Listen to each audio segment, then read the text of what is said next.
Good afternoon, everybody. I am Aníbal Hosami, General Director of Bienal Sur. I am with Diana Wexler, Artistic Director of Bienal Sur, Gabriela Esquivada, who is an Argentinian journalist who is now living in Los Angeles, from where she works for Infobae, and Antoni Gutiérrez-Rubí, who is the author of ARTIVISMO, The Power of Artistic Languages for Political Communication and Activism, who is going to present his book. We are going to chat and discuss what he says in his book. Why have we organized this? Because Bienal Sur is, among other things, is a space for the debate of ideas and thinking, which deals especially, it is quite focused logically on the issues that relate to the essence of Bienal Sur, which are basically art and politics and all the circulation channels among these two topics. This is why we thought that it was quite convenient for this book, which is quite original, which deals with a topic that has existed for a long time in reality, but that Antoni has taken the trouble to study it thoroughly, could be presented within the framework of Bienal Sur. So, Antoni, please tell us what artivism is. This book, The Power of Artistic Language for Political Communication and Activism. Good afternoon. Greetings for everybody who's listening, who are following us. I wouldn't like to start without thanking sincerely for this opportunity to present my book, especially to chat with you and with the audience about the relation between art and politics and artivism, art and politics.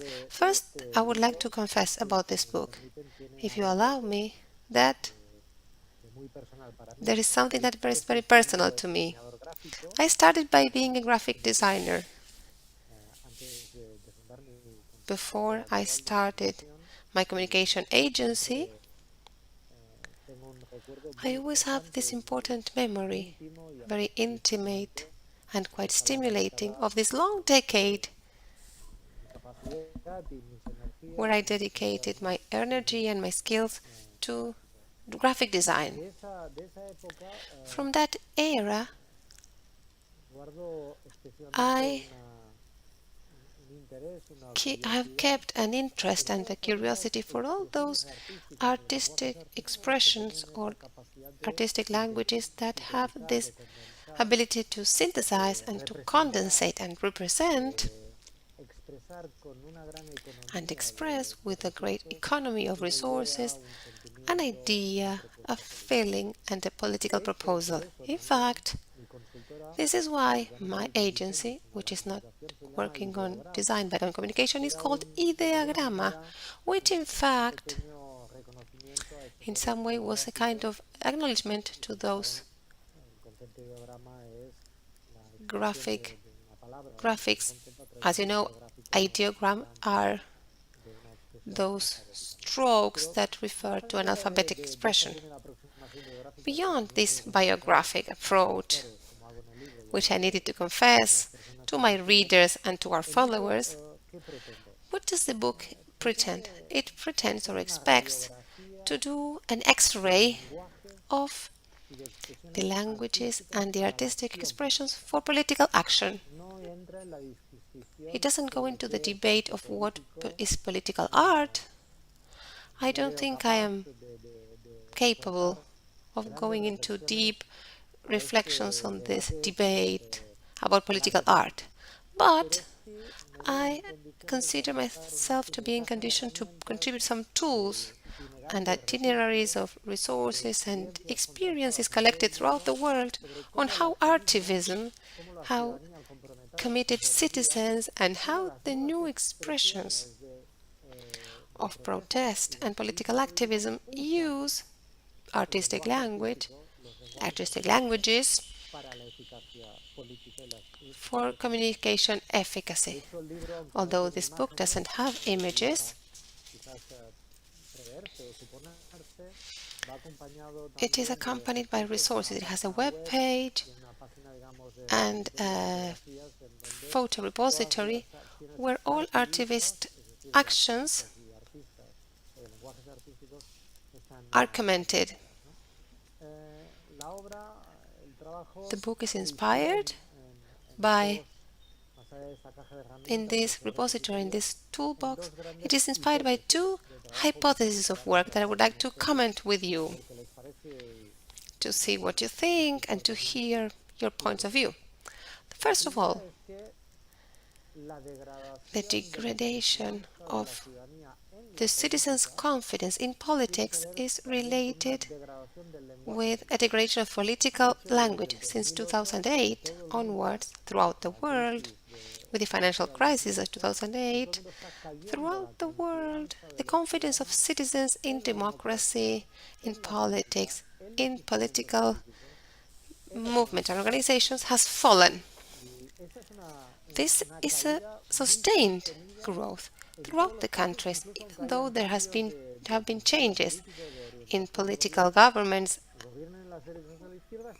from right to left and vice versa. Confidence in politics has continued to decrease. Then we add 2020, the pandemics. So the degradation of political language, which has been, above all, colonized by advertising language, has enabled, in this response to the degradation of political language, for citizens who want to recover further their political awareness and are more demanding and more vigilant, and they use an alternative language, a different language, to express their ideas, their proposals, and their protests. This idea of new artistic languages for new politics is interesting. This would be the first clue. The second hypothesis is that artivist actions, that is to say, art plus activism actions, have levels of coordination and of organization which I believe are nutrients and are seeds for political experiences, political reforms and initiatives.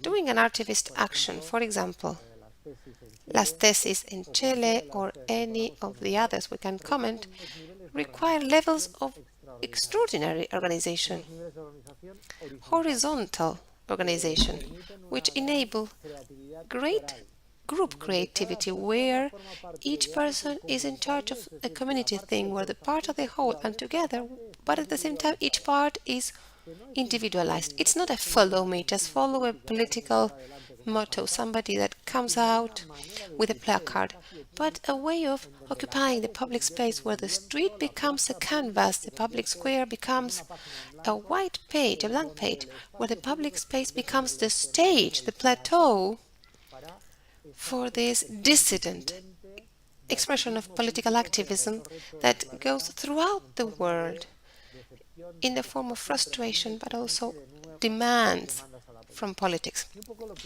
What I try to show in the book is draw conclusions or clues, and let me be more humble, clues to enable whether from these artivist practices we may find a nutrient, a source which is quite genuine for the renewal of politics, of democracy and of political language. This is the objective, the expectation of the book, and it's accompanied by an analysis of several tenths of artivist practices throughout the world, where, using artistic languages that are very different from each other, very different collectives work for political causes. This is the idea. I hope that the readers are interested in it. It is very dear to me as a book. I have made this confession of my biography. I am ready for your questions and doubts. Thank you, Antoni. Gabriela? Hello. It is a pleasure to be here. I had the chance to read Antoni's book, that was published a few weeks ago. I was really interested. I thought of bringing a couple of topics about this book. First, the location that he makes of artivism in a recent history. If we think of the relationship between art and politics, this is as old as politics, but if we think of this tradition in Argentina in particular,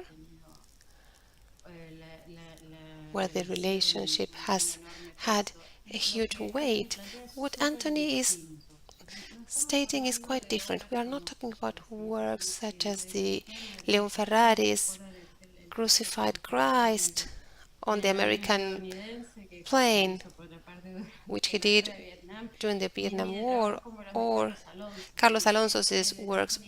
Antonio is talking about the distinction between avant-garde and guerrilla in his book. There's a moment where there is a kind of transit, a familiarity relationship between one thing and the other, but this is different. It's not a happening or a performance. All these traditions are transferred to an everyday terrain, to our own square meter.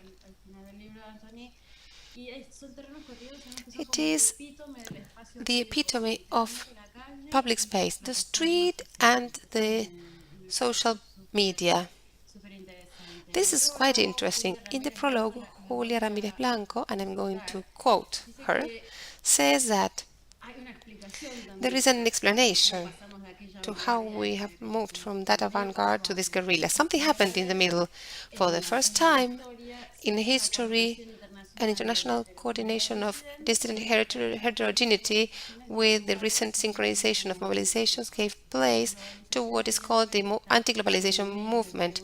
Globalization is in the middle of one thing and the other, but the originality of this presentation has unique characteristics. What is really nice about Antoni's book, especially in the description of the analysis of each of the examples, is that it is quite contemporaneous. We are talking about things that are happening right now. You mentioned Las Tesis. I read an article about Las Tesis the other day. We are not looking at a phenomenon 50 years after it happened, but this vertigo of our era is in here. This was a beautiful detail. The second large topic I wanted to highlight is that of the lack of confidence in democratic institutions. We see this every day, but the book shows it in figures with many clear examples. It's different how this happened in the first world than in the third world. The reason why we reach this mistrust in the institutions varies from one place to the other, but the truth is that Antoni shows a report by the University of Cambridge done on 154 countries, showing that the growing dissatisfaction with democracy is very high. On average, in 2015 was 38.7%, in 2019, 57.5%. The other day, I had to interview Branko Milanovic, and in his latest book, Capitalism Alone, he mentions something quite interesting. Maybe it's a phenomenon of the United States, but I think it relates to Antoni's book.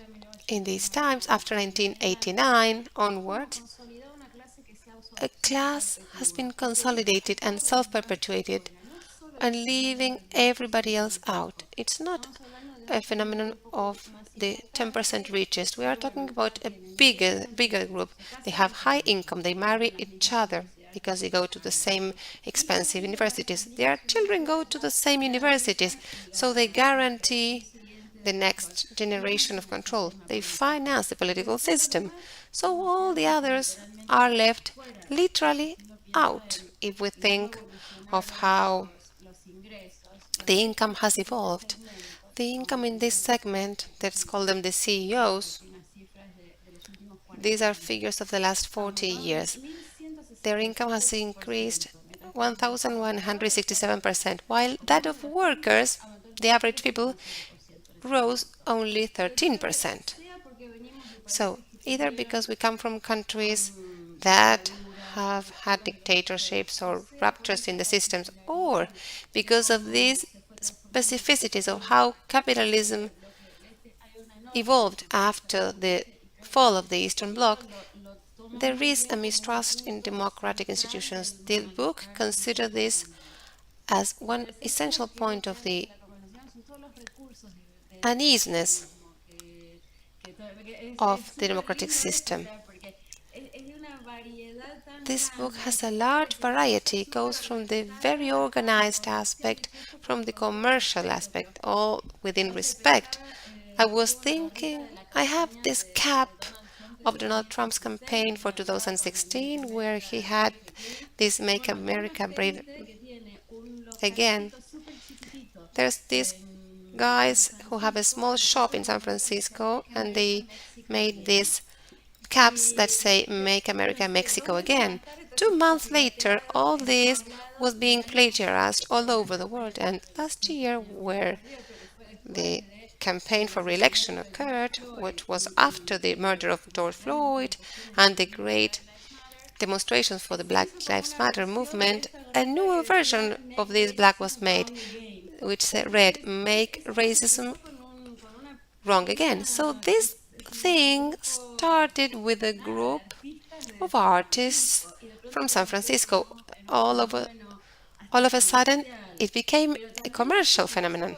But if I go for a walk in my neighborhood, which is an area of a lot of mobilization, everything is covered, especially in the pandemics where you couldn't do much. All the windows are full of signs,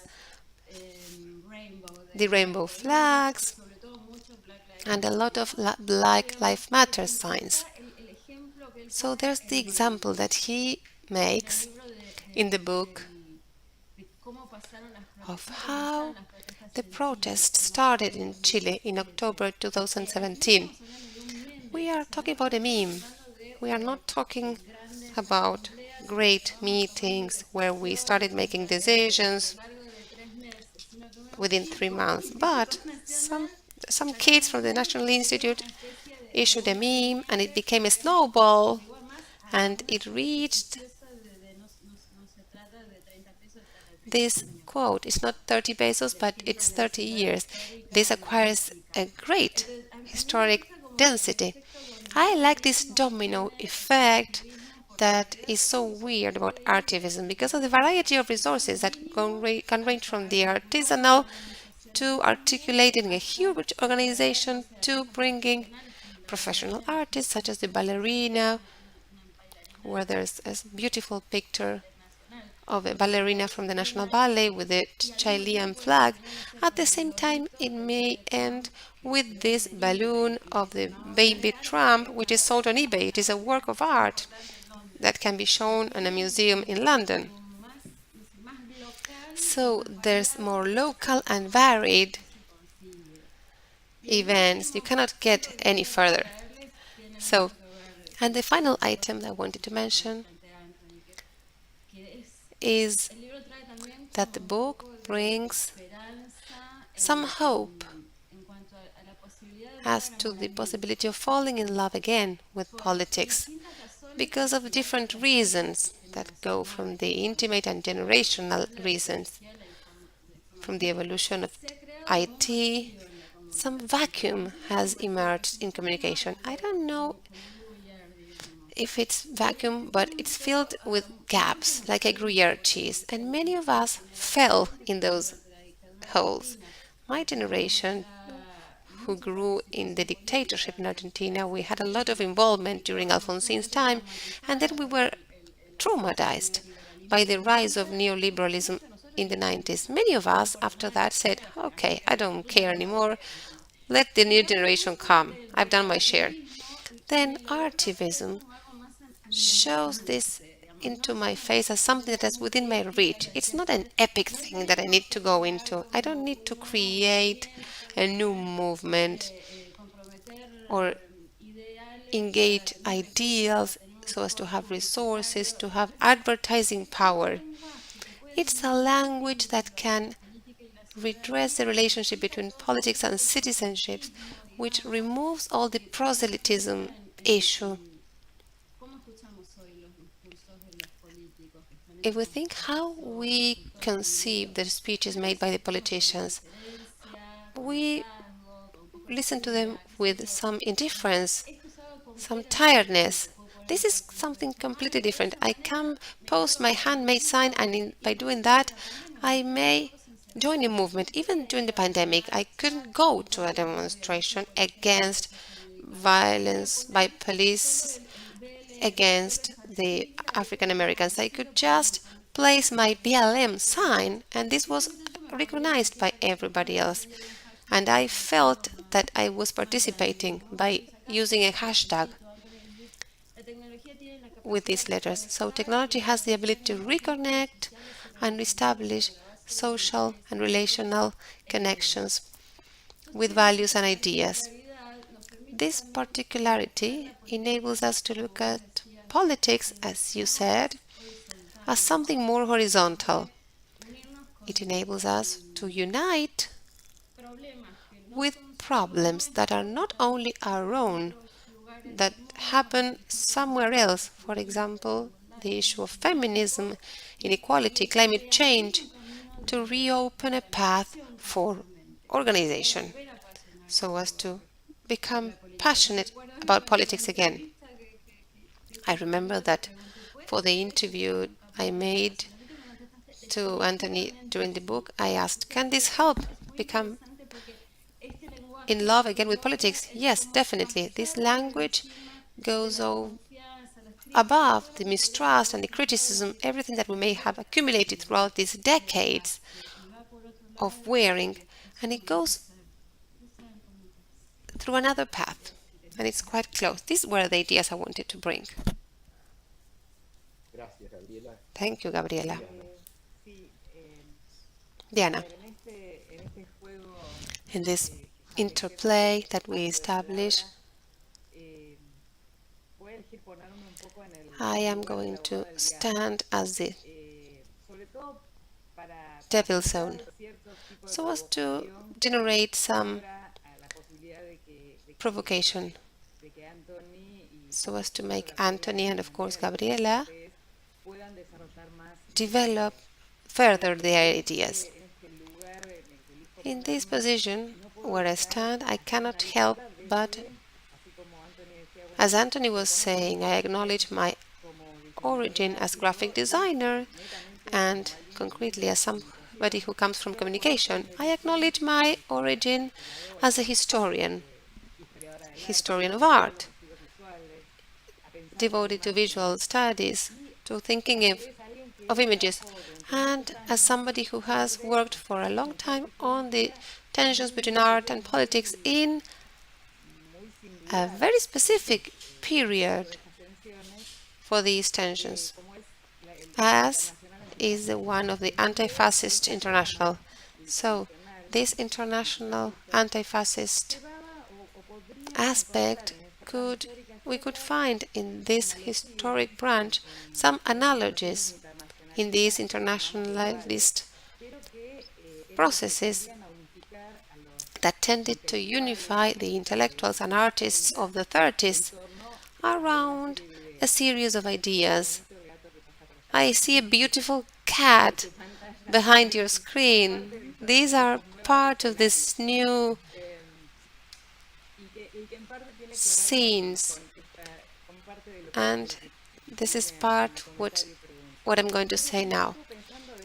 Thinking from this position, I'm going to tell a small anecdote of the researchers' chamber, where I was fascinated about my networks, at how some ideas were circulating in America by way of hashtags on one and the other side of the ocean, how there were some forms of artistic resources. This helped me think of those resources as tools where artists owned these resources. I thought of them as resources available to be used as they were convenient for artists. I was thinking clearly as an art historian, but from the present, because these are matters that are seen in Antoni's book. I was discussing this with a Spanish colleague who was working from the other side, not only because he was working in Spain, but also he was working for the fascist group. I found that many of my hypotheses were verified from the other side. There were hashtags from the fascist side.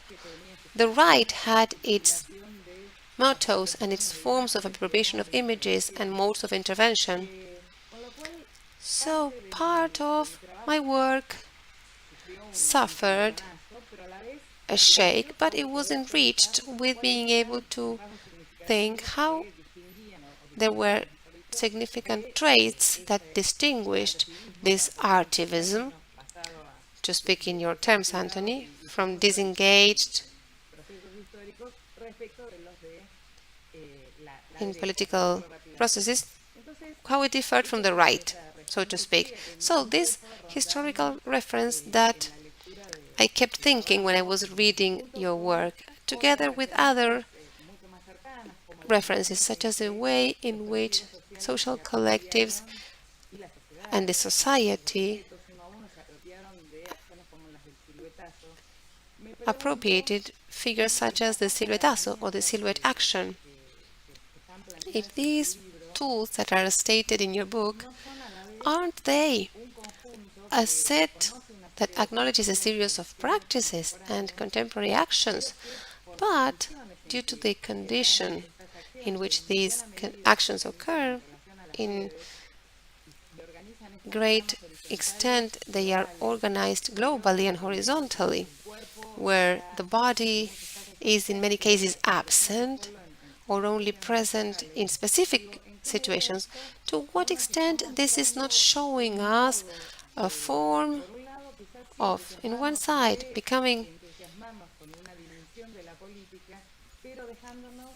in love again with politics, but staying in the subjectiveness, in the individuality, in spite of these actions that are being constructed. This is part of my question. The other part is whether in this passion to characterize artivism, these art and politic dimensions, from your perspective, didn't you leave out, as I had left something out also, the perspective of the right? So how do you think an artivism of the right would be structured? Well, I believe that Diana generates comments or more questions to me, but I'll start answering part by part. Thank you, Diana. Thank you, Gabriela. We'll have to do more presentations because you are giving a point of view to my work that I am really thankful for. You're giving it a very suggestive look. I start with the questions.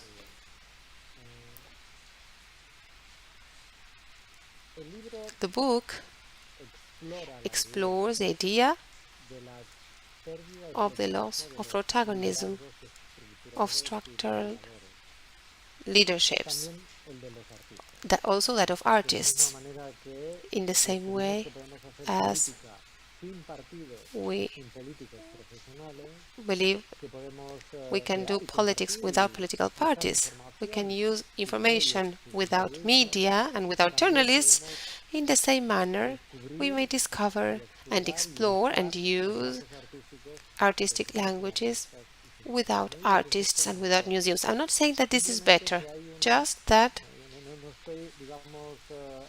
I'm not judging this. But we are at a moment of disintermediation. And in this disintermediation, the exclusive mechanism that we attributed to cultural institutions and artistic representatives and artists as possessors and makers of art and politics in its artistic variant. Probably that we are discovering the artistic talent of citizens who do not recognize themselves as artists, but they feel that they have talents, that they explore them and they play with them and they share them and they experience great plasticity with a lot of heterogeneity, where exploration and the artistic experience is present without being expressly acknowledged as political art or as a political artist. So, the book emerges from the idea that those artivists who want their causes and their ideas to move forward in society, and instead of doing political propaganda or advertising, they do political communication through artivism. This is the point. If you wish, in a kind of challenge, not expressed as such, but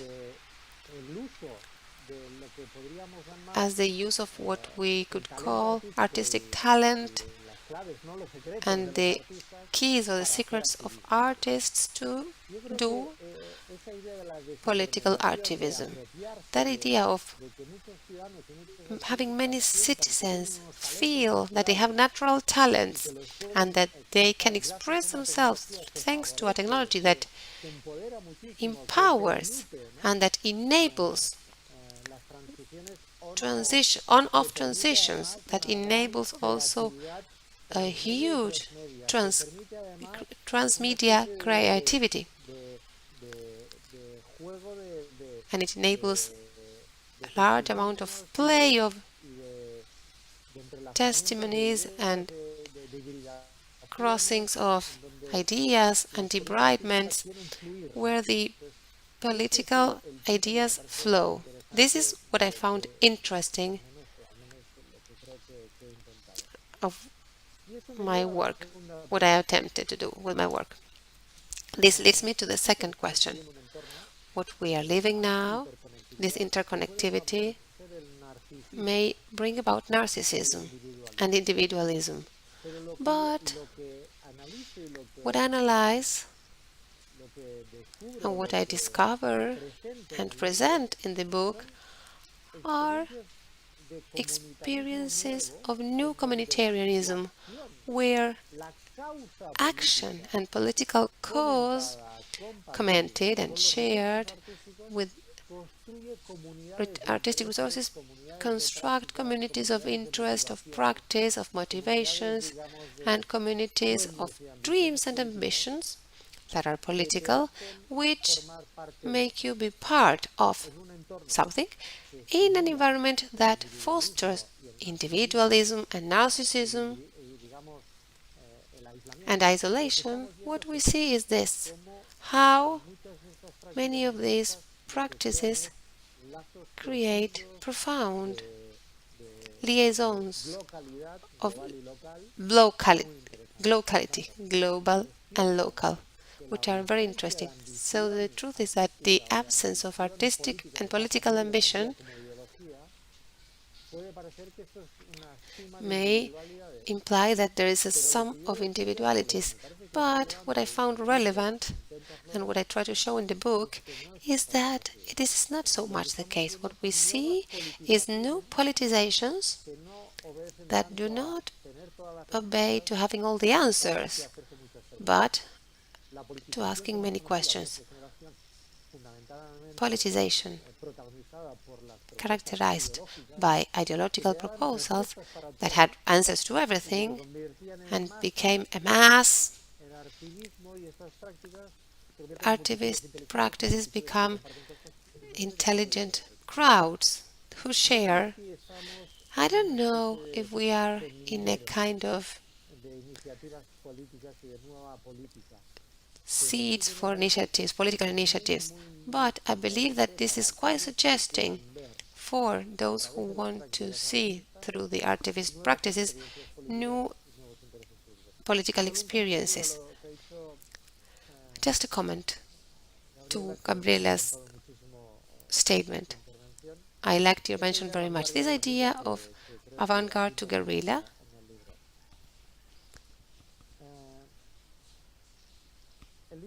The book seeks to acknowledge the force, the extraordinary force of the small things.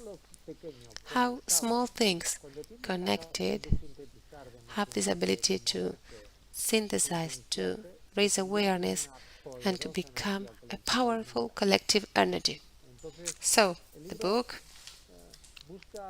seeks to understand how a small idea becomes an element that mobilizes, that gives sense, that raises awareness, that generates empowerment. In that path where the apparent, naive, and spontaneous artistic expression of citizens, in that path there are practices that deserve the attention. Then the one comment about the right. The extreme right has realized, I believe, better than the progressist or left forces about the huge power of political language iconized in a meme, in a GIF or JPG, or a placard. And they have understood, with less of a prejudice, in a more aware manner, why this is important in society. Why is this important for the society and for the millennials or centennials? The book also analyzes some of these practices that have been characterized by forces of the extreme right, but deep inside it acknowledges that populism of the extreme right has become intuitive into the mobilization ability of all this. One of the things that I saw in the book is a well-known case, that of Pepe. Pepe la Rana. He is a character created by an artist in Mad Fury. He is a character of a cartoon. Poor Pepe became the emblem of Lord Right. It was so that for several years the author made a series of claims, and it became so strong as a symbol, and his racist comments and discrimination. Pepe la Rana ended up in court many times. So there was a moment where the author killed this character in the cartoon, so that poor Pepe had to go somewhere else. But if we think of how the assault to Capitolium took place on January 7th, there's a very strong image of this boy with the disguise, the horns.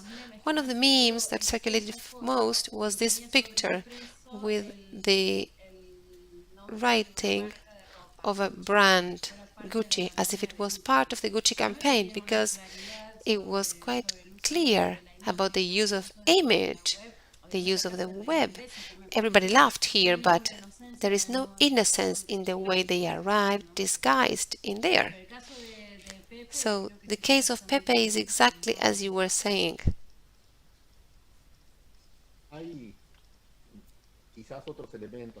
Maybe there are other elements to take into account in the book to go into depth. Antoni talked about this disinterest in politics, which is the lack of confidence in democracy, as he showed with statistics, etc. But also since the ideological crisis that occurred since the fall of the Berlin Wall and the disenchantment by many people in what could be different left variants, there's frivolousness in thinking. So we may ask ourselves whether this form of artistic expression, so to mention it, is related to this frivolousness, because we need to distinguish the phenomenon such as Black Lives Matter, which is something that's quite important and serious, which is George Floyd's murder, from other mottos which have no real base in society, which generate actions that could be considered part of artivism. In parallel, there are artists, including some that you mentioned in the book, which may be of the perspective that you mentioned, examples of that, but also they relate to a traditional style, so to speak, of doing political art or using politics in art. For example, one case is the one that Diana mentioned of this silhouette action, the silhouettazo, and the other one is that of Michelangelo Piccoletto, which you thought important. It is an artist who has traditional methods of expressing himself politically through art. We within Binasur, in the last edition, 2019, have had Michelangelo with a very important role here in Buenos Aires.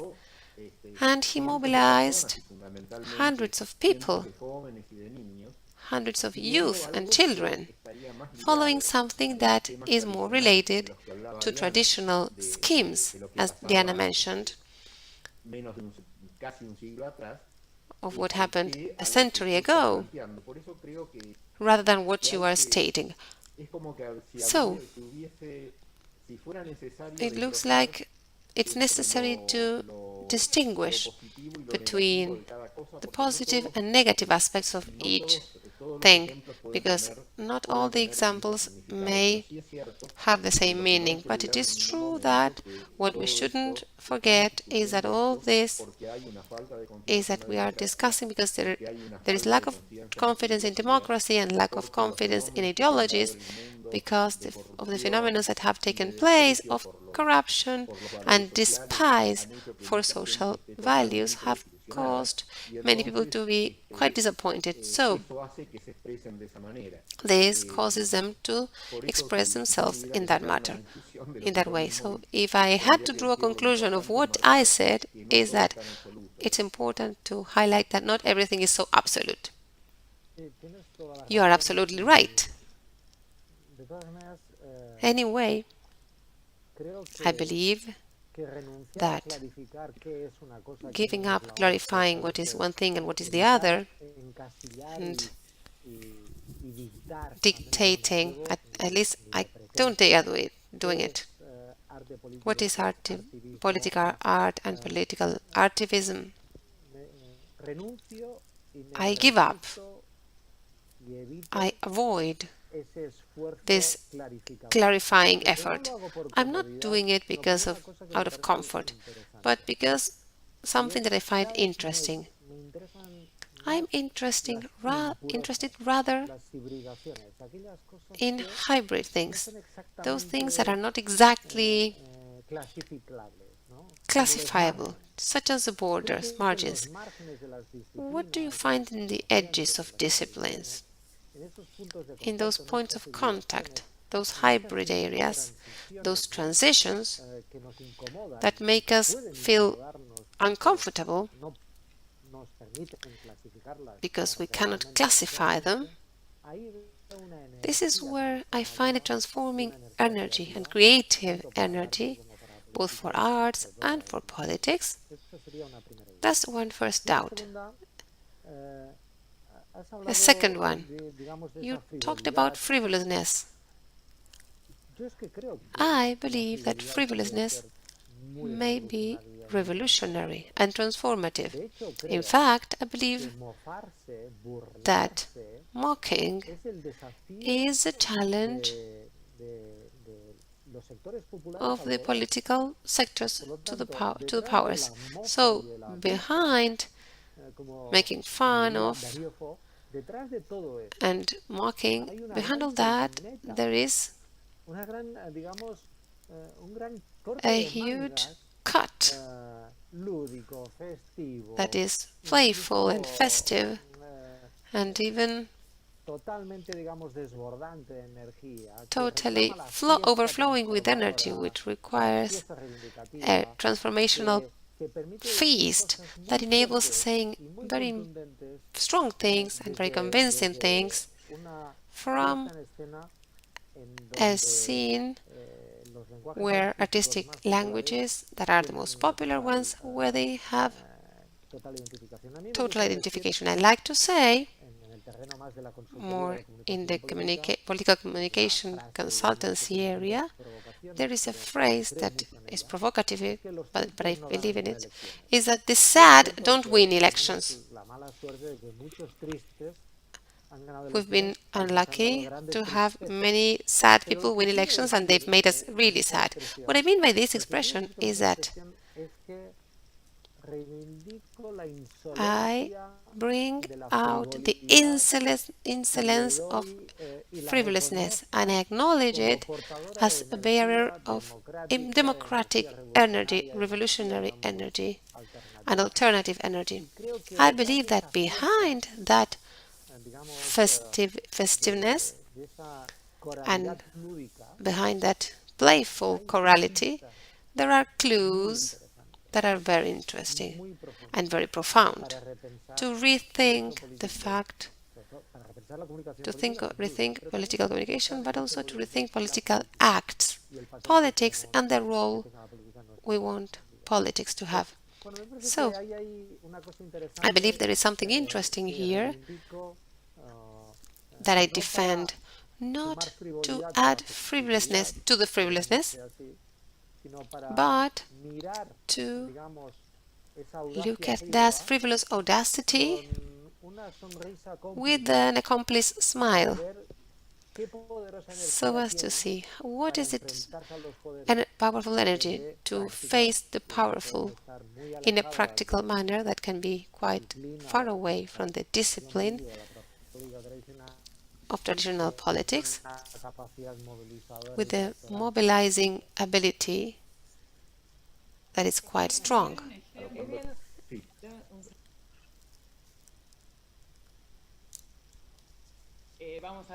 Let's give the floor to our guest, Gabriela. Excuse me? I loved what you said. There is something that you won't be able to take away from me, my intimacy, my intelligence, my sense of humor, and my resistance as individual and as a collective, but it's not available for the powers of any kind. But on the topic of the festivity, amid this disaster, we had to have this ability. I was really moved by the example you told of the club called En Medio, party in front of the National Institute of Employment in the crisis of 2008. This was 2009, I believe, a party of the employees, but it wasn't a party. I think that was quite appropriate. Yes, you were going to say something. I'm going to be mean again from the side of politics.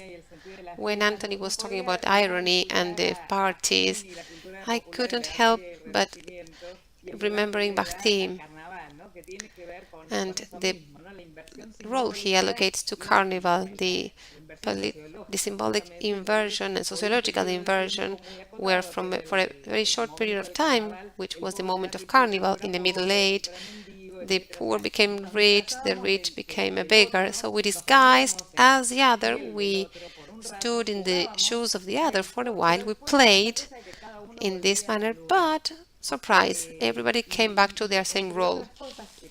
So, among other things, I thought of Charlie Hebdo, this humor and this irony that has had a long story, which had a tragical episode such as the one of January 2015, where there was an inability to read that irony, it advanced on a territory where not everybody was laughing.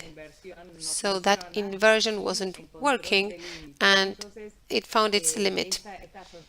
So this contemporary society, which is no longer that of sociological inversion that is controlled in the Middle Ages carnival, but it has a level of complexity that is higher and a cross-sectional level with cultural horizons which coexist, very different traditions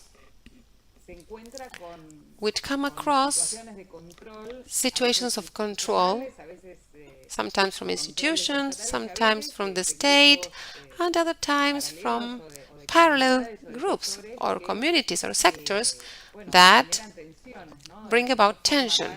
This is part of this complex mesh where this way of engaging politics from these symbolic actions that you defined as artivism have this other problematic side and complex side in everything that has been useful to think, because the situation of Je suis Charlie brought to discussion a series of things about the Republic, about what can be said and what cannot be said, what are the limits of irony, are there limits to irony? I believe these are all things that have not been answered. They were left as questions, but they are shown in all those actions, I believe.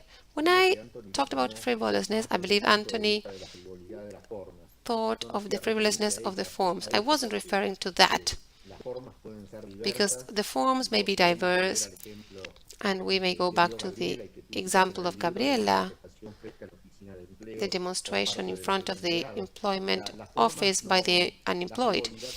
So when I talked about frivolousness, I meant the lack of thoughts behind or the lack of proposals.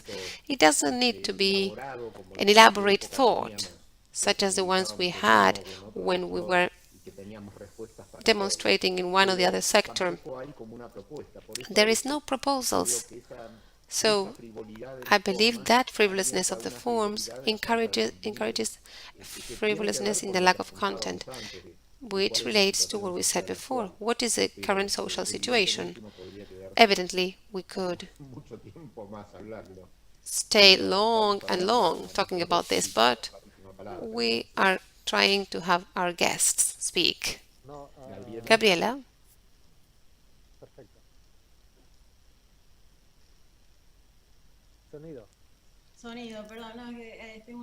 Sorry, I was muted because there is a construction work next to me and the cats were making noises. So, frivolousness is interesting and it's quite serious to me.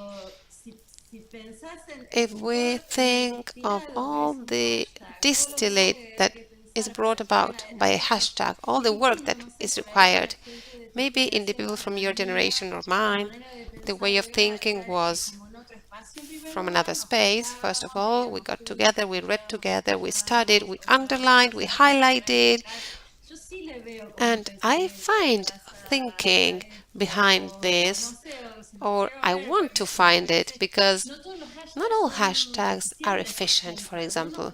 Some works better than others, and it's not a matter of something done by chance. To what extent are they political or cross-sectional? I think we may find a good side to all this. And this is what the book talks about.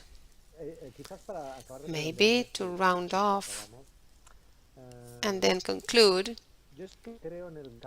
I believe in the cognitive capital of emotions. I believe that our brain is prepared especially to think emotionally. We end up thinking what we feel.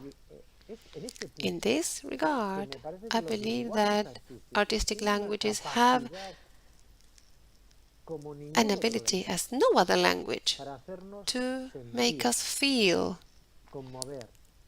moved, to think, to imagine, to dream, to feel shaked in an extraordinary manner. But this is why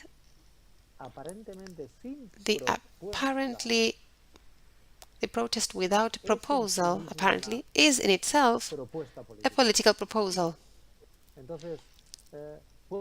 It may seem paradoxical, even a pun on words, to overcome the talent that Aníbal stated, but I wanted to bring you to that idea.